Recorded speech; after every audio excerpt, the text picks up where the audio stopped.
ఈరోజు మనం modern investors face చేసే అతిపెద్ద డైలెమా గురించి మాట్లాడుకోబోతున్నాం.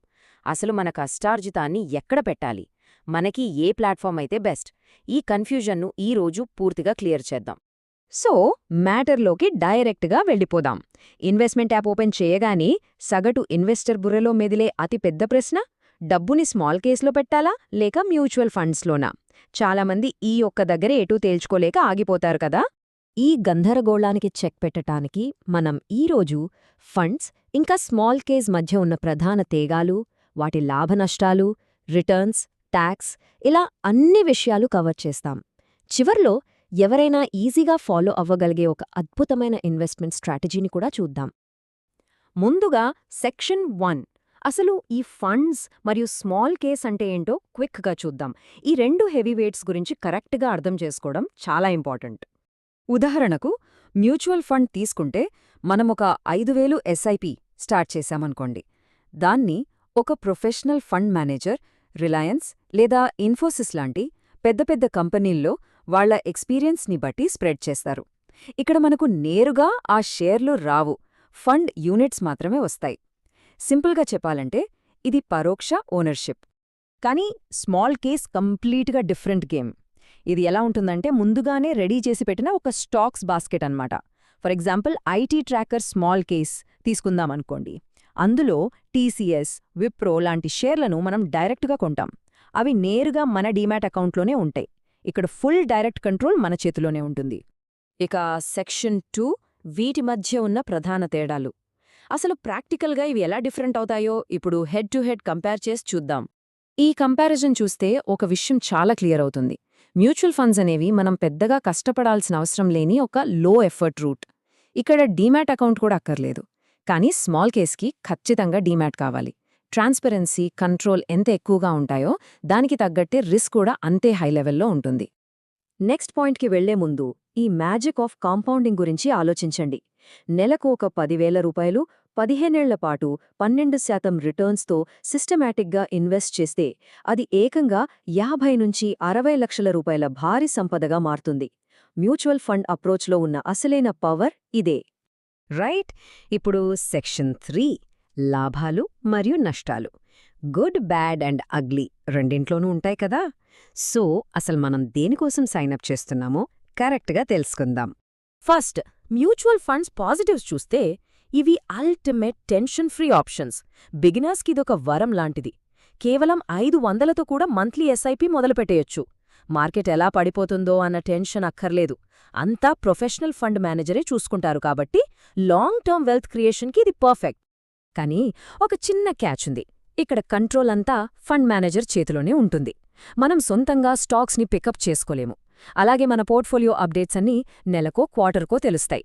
పొరపాటున మనం రాంగ్ ఫండ్ని సెలెక్ట్ చేసుకుంటే మాత్రం ఆశించినంతగా రిటర్న్స్ రాకపోవచ్చు.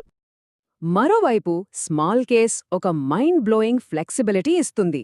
ఎలక్ట్రిక్ వెహికల్స్, ఆర్టిఫిషియల్ ఇంటెలిజెన్స్ లేదా డిఫెన్స్ లాంటి స్పెసిఫిక్ ట్రెండ్స్ మీద మనం డైరెక్ట్గా బెట్ వేయొచ్చు. మన దగ్గర ఏ షేర్లున్నాయో 100% ట్రాన్స్పరెన్సీతో రియల్ టైంలో ట్రాక్ చేసుకోవచ్చు. ముఖ్యంగా బుల్ మార్కెట్స్లో మ్యూచువల్ ఫండ్స్ కంటే భారీ లాభాలొచ్చే స్కోప్ ఇందులో చాలా ఎక్కువ. అయితే ఈ డైరెక్ట్ విజిబిలిటీ ఒక్కోసారి ట్రాప్లా మారుతుంది. ఆ 10-15 స్టాక్సు రోజువారీగా రెడ్ కలర్లో పడిపోతుంటే చూసి బిగినర్స్ తట్టుకోలేరు. ఎమోషనల్ ప్రెషర్తో పానిక్ అయ్యి అమ్మేస్తుంటారు. పైగా మాన్యువల్ రీబ్యాలెన్సింగ్, తలనొప్పి, కొంచెం హై బ్రోకరేజ్ ఛార్జెస్ లాంటివి ఇక్కడున్న పెద్ద మైనస్ పాయింట్స్. ఇకపోతే సెక్షన్ 4, రిటర్న్స్ మరియు ట్యాక్స్. ప్రతి ఒక్కరూ ఎక్కువగా ఆలోచించేది దీని గురించే.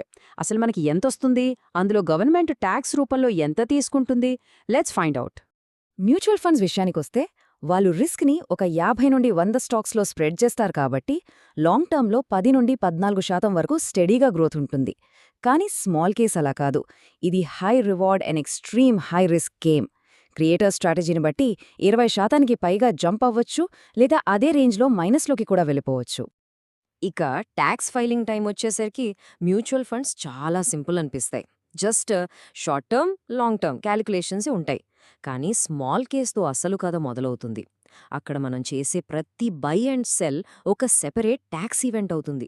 ప్రతి స్టాక్ అడ్జస్ట్మెంట్కి ట్యాక్స్ లెక్కలు చూసుకోవటం కాస్త కష్టమైన పనే. Now section 5. ఎవరికి ఏది సరైంది? ఇదంతా విన్నాక అసలు ఒకరి మైండ్ సెట్కి ఏ ప్లాట్ఫామ్ మ్యాచ్ అవుతుందనేది ఎలా డిసైడ్ చేయాలి?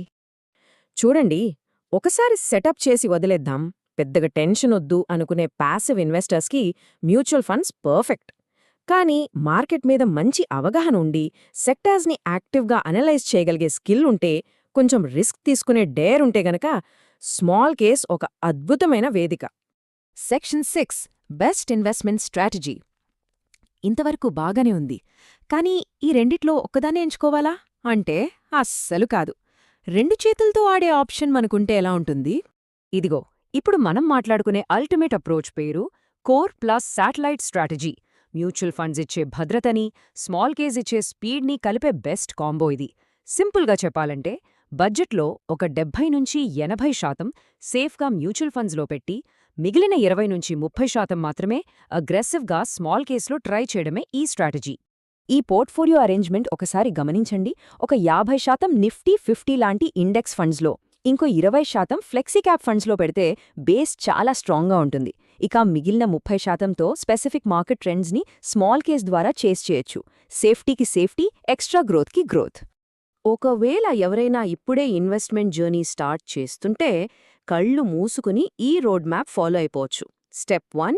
ఇండెక్స్ లేదా ఫ్లెక్సీక్యాప్ ఫండ్స్తో ఒక స్ట్రాంగ్ ఫౌండేషన్ వేయడం. స్టెప్ 2. కనీసం 6-12 నెలల పాటు అసలు ఈ మార్కెట్ ఒడిదుడుకులు ఎలా ఉంటాయో అబ్జర్వ్ చేయడం. ఆ తర్వాతే స్టెప్ 3కి వెళ్ళి స్మాల్ కేస్ని ఎక్స్ప్లోర్ చెయ్యాలి. ఈ డిసిప్లిన్ ఉంటే చాలు. ఫైనల్గా కంక్లూడ్ చేసే ముందు ఒక మాట. మ్యూచువల్ ఫండ్ అంటే ఒక ఎక్స్పీరియన్స్డ్ డ్రైవర్తో చేసే సేఫ్ అండ్ పీస్ఫుల్ జర్నీ. అదే స్మాల్ కేస్ అంటే స్వయంగా మనమే స్టీరింగ్ పట్టుకుని కారు డ్రైవ్ చేయడం. రెండు గమ్యానికే చేరుస్తాయి. కానీ ఈరోజు ఏ డ్రైవర్ సీట్లో కూర్చోవాలి, ఆ స్టీరింగ్ ఎవరి చేతికివ్వాలి, ఈ డెసిషన్ ఇన్వెస్టర్లదే. ఆలోచించండి.